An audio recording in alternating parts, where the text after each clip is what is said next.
ఓం నమో భగవతే శ్రీ మేధాదక్షిణామూర్తయే. ఓం నమో భగవతే శ్రీ ఆదిశంకరాయ. ఓం నమో భగవతే శ్రీ రమణాయ. శ్రీ గురుభ్యో నమః.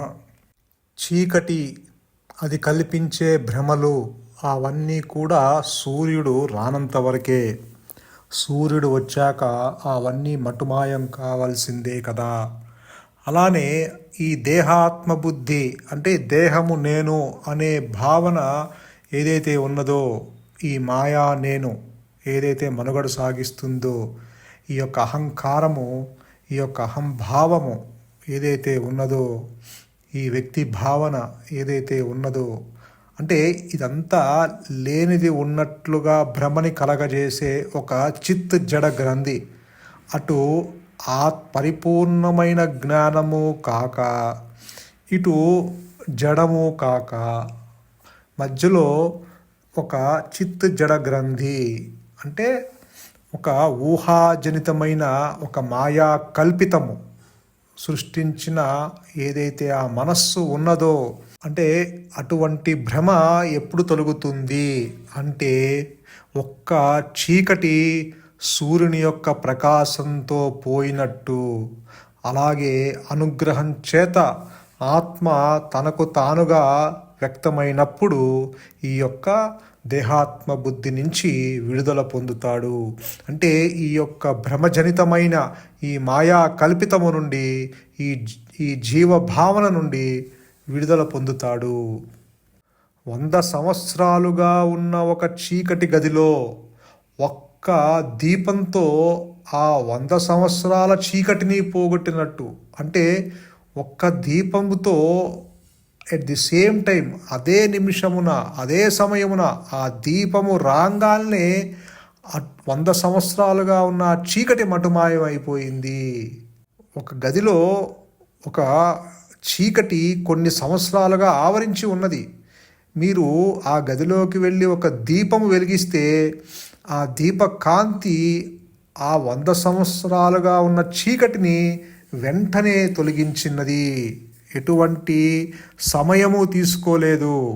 అలాగే ఈ జీవభావన ఏదైతే ఉన్నదో, అంటే ఈ జీవుడు ఈ జనన మరణ చక్రాల్లో కొట్టుమిట్టాడుతూ పునరపి జననం పునరపి మరణం అంటూ ఈ యోనిలోంచి ఉద్భవించి మళ్ళీ ఈ మాయలో పుట్టి పెరిగి మళ్ళీ నశించి మళ్ళీ పుట్టి మళ్ళీ పెరిగి మళ్ళీ మరణించి, ఇలా ఈ దేహాత్మ బుద్ధితో, ఈ కర్తృత్వ బుద్ధితో ఈ దుఃఖాన్ని అలమటిస్తూ అవిచారము చేయక ఆ దుఃఖ సాగరంలో మునిగిపోతూ ఉన్న ఆ జీవుడిని, అంటే కొన్ని సంవత్సరాల నుంచి జన్మలు తీసుకుంటూ వస్తున్న ఆ జీవుడు, ఆ పేరుకుపోయిన ఆ యొక్క గుట్టలుగా పేరుకుపోయి ఉన్న ఆ యొక్క వాసనలు, ఆ కోరికలు, ఆ హిడెన్ టెండెన్సీసు, ఆ యొక్క అరిషడ్వర్గాలు, ఆ ఇంద్రియాలు, ఆ దేహాత్మబుద్ధి, ఇలా వస్త్రాలు మార్చుకుంటూ ఈ జీవుడు దేహాలను మారుస్తూ కొన్ని 100 సంవత్సరాల నుంచి ఆ కాలచక్రంలో కొట్టుమిట్టాడుతూ ఉన్న ఆ జీవుడిని ఒక్క అనుగ్రహము చేత, ఆత్మ ప్రకాశము చేత ఈ యొక్క దేహాత్మ బుద్ధి వెంటనే ఎటువంటి సమయము తీసుకోకుండా ఉన్న చోట ఉన్నట్లుగా అది వ్యక్తమైనప్పుడు ఈ జీవభావన వెంటనే తొలగిపోతుంది. ఎలా అయితే 100 సంవత్సరాల ఆ గదిలో ఉన్న చీకటి ఒక్క దీపముతో పోయినట్టు, జనన మరణ చక్రాల్లో కొట్టుమిట్టాడుతున్న ఈ జీవ భావనని ఒక్క అనుగ్రహంతో అది తొలగిపోతుంది. సూర్యుడు ప్రకాశించటము, వెలుగు రావటము రెండు ఒకేసారి ఒకే నిమిషమును జరుగుతాయి. అలానే ఆ అనుగ్రహం చేత ఆత్మ తనకు తానుగా వ్యక్తమవటము, వెంటనే ఈ జీవభావన, ఈ దేహాత్మ బుద్ధి మాయమైపోవటము వెంటనే ఎట్ ది సేమ్ టైం జరుగుతాయి. ఒకే నిమిషమున ఒకే సమయాన ఇది జరిగిపోతుంది. దానిలో ఎటువంటి సమయము తీసుకోదు. కాబట్టి ఇక్కడ ఈ జీవుడు చెయ్యాల్సిన కర్తవ్యము ఏమిటంటే నిశ్చలంగా ఉండటమే. అదే శంకరులు చెప్తారు, నిశ్చల తత్వే జీవన్ముక్తి అని. మనస్సుని నిశ్చలంగా ఉంచితే అది నిన్ను భగవంతుడి వైపు తీసుకుపోతుంది, లేదంటే భ్రమలోనే ముంచేస్తుంది అని శంకరులు చెప్తున్నారు. ఎందుకంటే ఆలోచనలు లేని మనస్సే ఆత్మగానే ఉంటుంది. ఇప్పుడు ఈ భ్రమ ఏదైతే ఉన్నదో, ఈ అనాత్మ, ఈ జీవభావన, ఈ జీవ లక్షణాలు ఏవైతే ఉన్నాయో ఇవి ఆత్మని అంటిపెట్టుకునే ఉంటుంది. నేనున్నానన్న అహంస్ఫురణ ఆధారంతోనే ఇది మనుగడ సాగిస్తుంది. దానికి అనాత్మకి ఆత్మకి మధ్య తేడా చాలా సూక్ష్మంగా ఉంటుంది. ఆ కాన్షియస్నెస్, ఆ ఎరుక ఉండబట్టి నీకు ఆ ఆలోచనలు ఉద్భవిస్తున్నాయి. ఎలా అయితే బంగారము లేకుండా ఆభరణము నిలవలేదో అలానే నేనున్నానన్న అహంస్ఫురణ లేకుండా ఈ జీవుడు క్షణమైనా ఉండలేడు. ఈ అనాత్మ ఆత్మని అంటిపెట్టుకు ఉన్నా అది ఆత్మకి దీనికి ఎటువంటి సంబంధము లేదు. ఆత్మ నుంచి ఏది ఖండించి జీవ జగత్ ఈశ్వరులు కాలేదు. అంటే పరిపూర్ణమైన జ్ఞానము నుంచి ఏది ఖండించబడి ఖండ జ్ఞానం అనేది అసలు ఉద్భవించలేదు. అంటే ఆత్మ నుంచి ఏది రాలేదు. అదే గురువుగారు చెప్తారు, అంటే ఆత్మకి అనాత్మకి ఎటువంటి రాకపోకలు లేవు. There is no connection between ఆత్మ అండ్ అనాత్మ. ఆత్మ ఖండించబడి ముక్కలై జీవుడు జగత్తు ఈశ్వరుడు కాలేదు. జీవ జగత్ ఈశ్వరులు అనేవి ముచ్చపు చిప్పలో వెండివలే కల్పనా మాత్రులే. యథార్థముగా ఉన్నది ఆత్మస్వరూపం ఒక్కటే. అదే అష్టావక్రుడు కూడా చెప్తాడు, your ignorance alone creates the universe.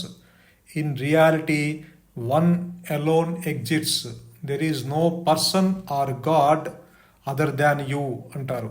అదే గురువు గారి అనుభవంలోనూ మన భగవాన్ రమణుల అనుభవంలో కూడా అదే ఉన్నది.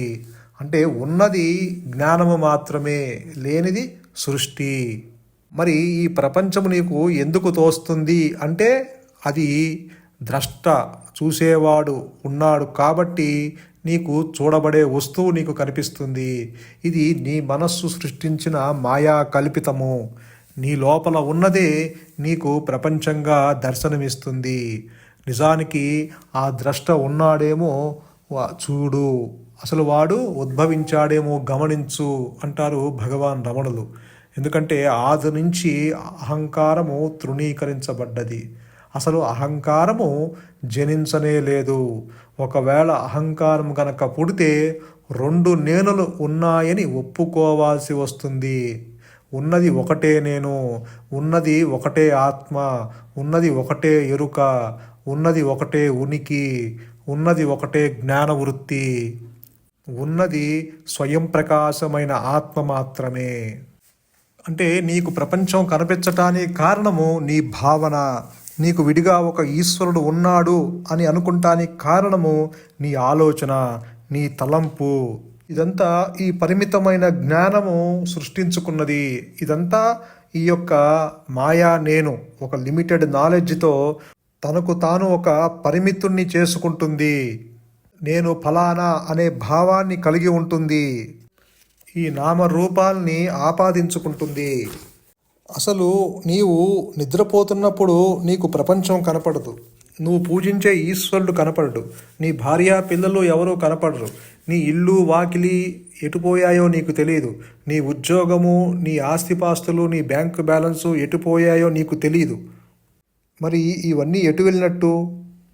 మరి నిద్రలో ప్రపంచం కనపడదు. ఆ సమయంలో నీవు లేకపోలేదు కదా. నీవు మేలుకొనగానే ప్రపంచం కనపడుతుంది. అందువల్ల ఎక్కడుంది అది? ప్రపంచము నీ భావనే కదా.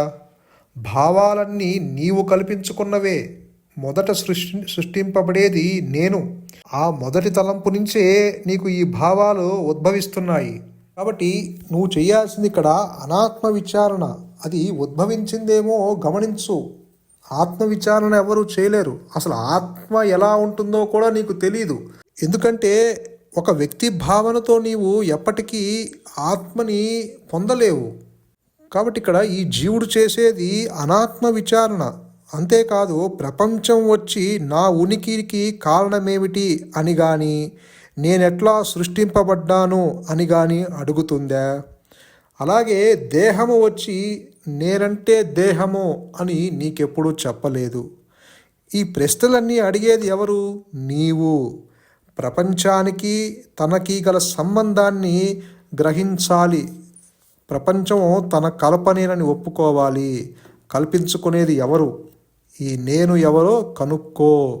ఎందుకంటే ప్రపంచాన్ని చూసేటప్పుడు అంటే దృశ్యాల వెంబటి వెళ్ళే ఈ మనస్సు తనని తాను చూసుకోలేదు. అదే భగవాన్ రమణులు చెప్తారు. ఉపదేశసారంలో 16వ శ్లోకం ఏం చెప్పుతుంది? దృశ్యవారితం చిత్తమాత్మనః చిత్వదర్శనం తత్వదర్శనం. అంటే దృశ్య వస్తువుల నుండి నీ మనస్సు వెనుకకు మరల్చినప్పుడు చిత్ స్వరూపమును ఎరుగుటయే తత్వదర్శనము అంటారు. కాబట్టి దృశ్యాల నుంచి నీ మనస్సు వెనక్కి మరల్చాలి, అంటే అంతర్ముఖం అవ్వాలి. ఎందుకంటే ప్రపంచాన్ని చూసేటప్పుడు తనని తాను చూసుకోలేడు. అంటే నీవు ఇంటి నుంచి బయటికి వెళ్ళినప్పుడు ఇంట్లో ఏం జరుగుతుందో తెలియదు. అట్లానే నీవు ఇంట్లో ఉన్నప్పుడు బయట ఏం జరుగుతుందో నీకు తెలియదు. కాబట్టి ఇక్కడ ఆత్మని చూసేటప్పుడు ప్రపంచం కనపడదు, ప్రపంచాన్ని చూసేటప్పుడు తనని తాను చూసుకోలేడు. ఎందుకంటే తాను లేచినచో సమస్తము లేచును, అదే తాను అనగారినచో సకలము అణిగిపోవును. అంటే ఇక్కడ తాను అంటే ఈ అహంకారము లేస్తే ఈ సమస్తము లేచును. అంటే తనకి ఈశ్వరుడు అన్యంగా ఉన్నాడని, ప్రపంచము విడిగా ఉన్నాయని, దృశ్యాలు విడిగా ఉన్నాయని అన్యత్వము, ఈ అన్యభావన ఏర్పడుతుంది, ఈ ఆలోచనలు ఉద్భవిస్తాయి. అలాగే ఈ అహంకారము గనక నశిస్తే సకలము నశిస్తుంది. అంటే దానిని అంటిపెట్టుకున్న ఈ యొక్క కర్తృత్వ భావన, ఈ దేహాత్మ బుద్ధి, ఈ ఆలోచనలు, ఈ యొక్క మనస్సు, ఈ యొక్క ప్రపంచము, ఈ జగత్తు, ఈశ్వరుడు ఇవన్నీ నశిస్తాయి. నశించటము అంటే అక్కడ ఆ మనస్సు మృత మనస్సు అయిపోయి ఉంటుంది. నేను అన్న భావన ఉండదు. నేను నాది అన్న ఆ దేహాత్మ బుద్ధి, ఆ మొదటి తలంపు నశిస్తుంది. కాబట్టి దానిని అంటిపెట్టుకున్న ఈ కర్తృత్వ భావన, మిగతావన్నీ, ఈ ఇంద్రియాలు, ఈ యొక్క అన్యత్వము ఇవన్నీ నశిస్తాయి. అప్పుడు మూలంలో ఉండి ఈ యొక్క పనులు జరిపించబడతాయి. ఆలోచనలు వచ్చినా ఆలోచనలు రాకపోయినా తనకి ఎటువంటి నష్టము జరగదు. ఎందుకంటే ప్రపంచము కనిపించినా ప్రపంచము కనిపించకపోయినా తను ఎప్పుడు ఆ దగ్ధబీజ మనస్సుతో ఆ మూలంలోనే ఉండి సకల కార్యములు నడిపిస్తూ ఉంటాయి, జరిపించబడుతూ ఉంటాయి. అంటే ఎప్పుడు ఆ మౌన స్థితిలోనే ఉంటాడు. ఎప్పుడు ఆ యొక్క నిరాకారమైన పరిపూర్ణమైన జ్ఞానము ముందుండి ఈ ప్రారబ్ధాన్ని నడిపిస్తూ ఉంటుంది. కాబట్టి ఒక్కసారి అనుగ్రహం చేత ఆత్మ వ్యక్తమైనప్పుడు ఈ మనస్సు ఇంకా అక్కడ ఉండదు. ఆ మనస్సు మృత మనస్సు, దగ్ధబీజ మనస్సుగా మారిపోతుంది. అంటే జ్ఞాని మనస్సు ఎలా ఉంటుందంటే పగటి చంద్రుని వలె ఉంటుంది. అంటే పగటి పూట చంద్రుడు కనిపించిన ఆ చంద్రుని యొక్క ప్రభావము మనకేమీ అనిపించదు, దానివల్ల ఏమీ ఉపయోగము ఉండదు. అలాగే జ్ఞాని మనస్సు కూడా అలా ఉంటుంది. ఆ జ్ఞానము ముందుండి ఆ ప్రారబ్ధాన్ని నడిపిస్తూ ఉంటుంది. ఆలోచనలు వస్తాయి, కానీ అవి బంధించే ఆలోచనలు కావు, పునర్జన్మని తీసుకొచ్చే ఆలోచనలు కావు. కానీ ఈ జీవుడికి వచ్చే ఆలోచనలను పునర్జన్మని తీసుకొచ్చే ఆలోచనలు వస్తాయి. ఈ యొక్క కర్తృత్వ భావనతో కూడి ఉన్న ఆలోచనలు వస్తాయి. అదే భగవాన్ రమణులు చెప్తారు, ఈ నేనెవరన విచారణ అవసరము. తలంపులు కలుగుతుంటే వానిని అక్కడికక్కడే పుట్టిన చోటే అప్పటికప్పుడే విచారణ చేత నిర్మూలించాలి అంటారు. కాబట్టి మనము ఎంతకెంతగా అణుకోవతో ప్రవర్తిస్తామో అంతకు అంత మేలే అవుతుంది. మనస్సుని వశపరుచుకుంటే ఎక్కడైనా ఉండవచ్చు అంటారు రమణులు. శంకరులు కూడా ఏం చెప్తారంటే సంపద, మనుషులు, బంధుమిత్రులు, యవ్వనం గురించి గర్వపడకండి. ఇవన్నీ కాలము క్షణికావేశంలో లాక్కుంటుంది. ఈ మాయా ప్రపంచాన్ని విడిచిపెట్టి పరమాత్ముని తెలుసుకొని ఆయనను పొందండి అంటారు. కాబట్టి ఇక్కడ నీవు కాని దాని గురించి ఆలోచించకు, అది నిన్ను కృంగదీస్తుంది, బాధ కలిగిస్తుంది. దానికి బదులుగా నీ అసలు స్వరూపం మీద దృష్టి సారించు, అది నిన్ను అన్నిటి నుంచి విముక్తుణ్ణి చేస్తుంది అని కూడా శంకరులు మనకి చెప్తున్నారు. సంతోషం. మౌనమే శరణ్యం, మౌనమే నీ సహజత్వం. ధన్యోస్మి.